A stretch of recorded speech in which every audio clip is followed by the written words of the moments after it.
Nimi on siis Margus Silbaum.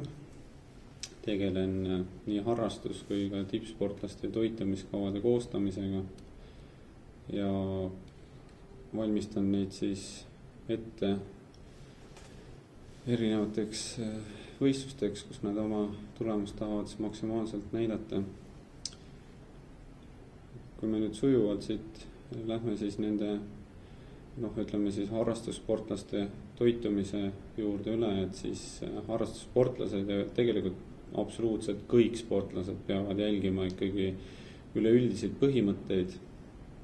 Nendeks on siis see, et esiteks peavad olema hommikusöögid, lõunasöögid, õhtuoode ja õhtusöök kõik tasakaalus.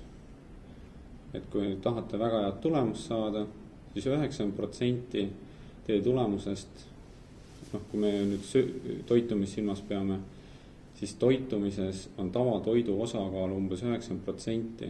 Ainult see viimane 10% baseerub erinevatel valgupulbritel, erinevatel taastamisvahenditel, mida on võimalik osta kas apteegist või siis erinevatest spordipoodidest.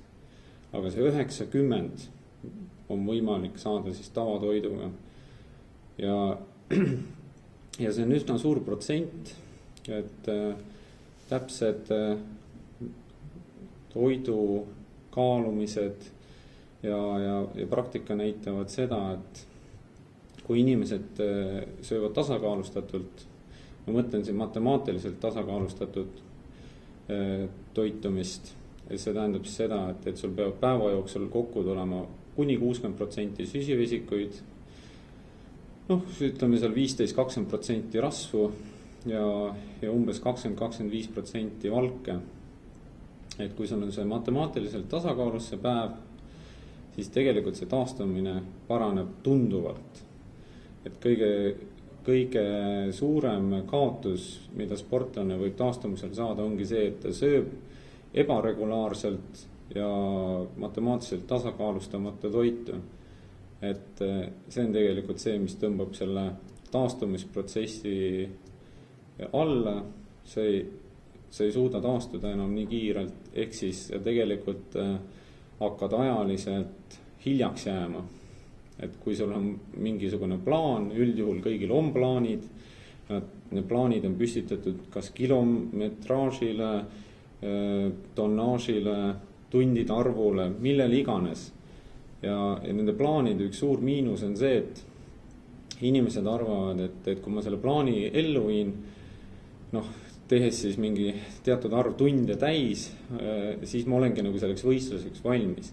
Ei ole valmis. Valmis olete te siis selleks võistluseks, kui te tagate nende tundidele vastava taastumise. Et tegelikult on treeningkoormus ja taastumine niivõrd tihedalt seotud, et ennem ei ole mõtet hakata mõtlema mingite tundide või kilometraažide läbimisele, kui sul ei ole isegi taastumisprotsess selgeks tehtud, et kui palju ja kui kiiresti ma taastun. Et kui on näha, et ei suuda ikkagi... Kas seda saab kuidagi nagu välja tuua, et kui kiiresti ma taastun, on seda võimalik kuidagi tunnetada? Seda saab ainult katse-eksitusmeetodil kindlaks teha.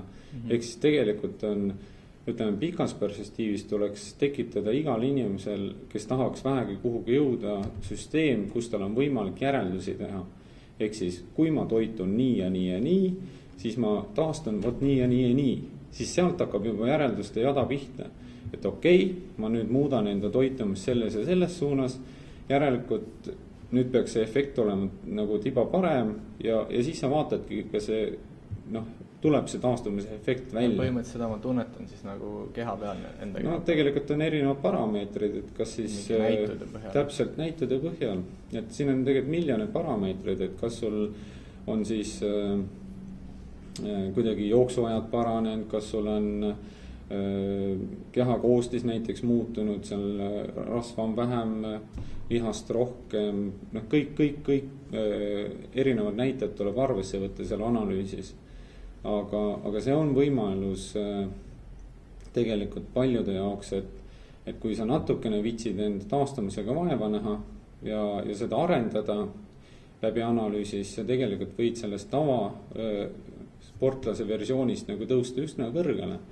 Et ei pea ilmtingimata sööma mingisuguseid hirmkalleid pulbreid või siis tablette või mida iganes. Et see ei ole nagu võlusõna. Et see mängib nende pulbrite, tablettide ja muude taastumisvahendite olulisus tuleb siis alles välja, kui sa teed tippsporti ja sul on vaja nagu veel natukene taastumist paremaks saada.